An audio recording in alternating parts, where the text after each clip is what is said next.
como impedir uma emoção ruim? A resposta é sim.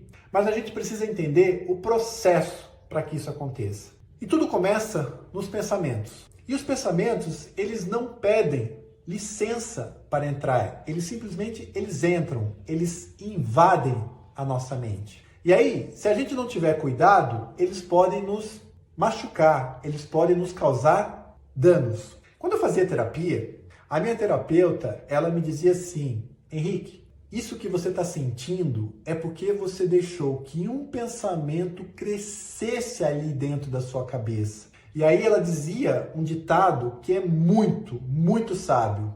Passarinhos podem voar sobre a nossa cabeça, mas não podem fazer ninhos. Os passarinhos são os pensamentos. E os ninhos é quando a gente dá vazão para que esse pensamento cresça, se amadureça, se fortaleça. E aí o que ela dizia? Você precisa interromper esse pensamento. A gente precisa interromper um pensamento quando ele surge e a gente sabe que ele vai ser um pensamento ruim.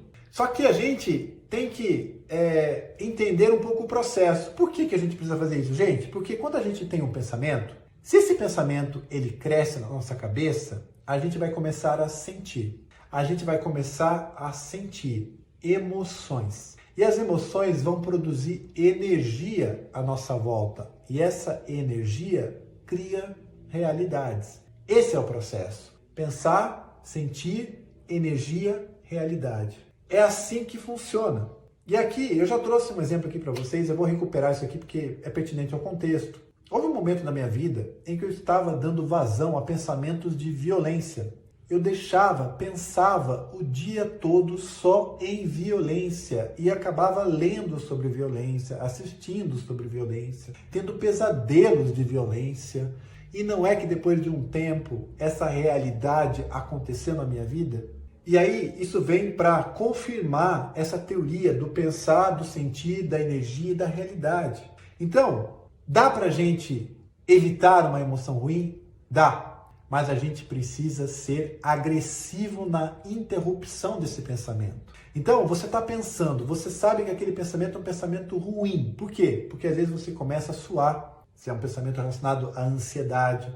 Você começa a sentir uma palpitação, uma dor, uma angústia no teu coração. A gente tem que interrompê-lo imediatamente. Então, vou dar um exemplo. Às vezes você está ali tomando banho e você tem um pensamento desse que é ruim e você vai começar a desenvolver, você vai começar a dar combustível para que ele cresça. Você tem que interromper. E como que se pode interromper imediatamente o pensamento no banheiro, num banho, por exemplo? Fecha a torneira e sai do banho, se enxuga e vai fazer alguma coisa rapidamente. Ou você está, às vezes, na cama, né, olhando para o teto, pensando na vida e aqueles pensamentos começam a surgir. Você tem que sair imediatamente da cama e ir fazer alguma coisa. A gente tem que buscar ações de interrupção, porque quando a gente buscar essas ações de interrupção, esses pensamentos eles não conseguem acontecer e eles acabam sendo esquecidos pela mente. Então, a gente tem poder quando um pensamento surge. A gente não tem como dizer para ele não entrar, né? Não tem, porque eles não pedem licença para entrar. Mas a partir do momento em que eles entraram e que a gente identificou que eles entraram, a gente tem o poder de desenvolver esse pensamento se a gente vê que é um pensamento saudável, que é um pensamento louvável, ou a gente pode interrompê-lo se a gente vê que é um pensamento negativo.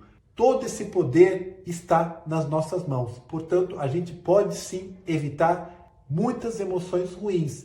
Dependem do controle que a gente faz dos nossos pensamentos, dando licença para eles avançarem ou interromper a jornada deles ali mesmo.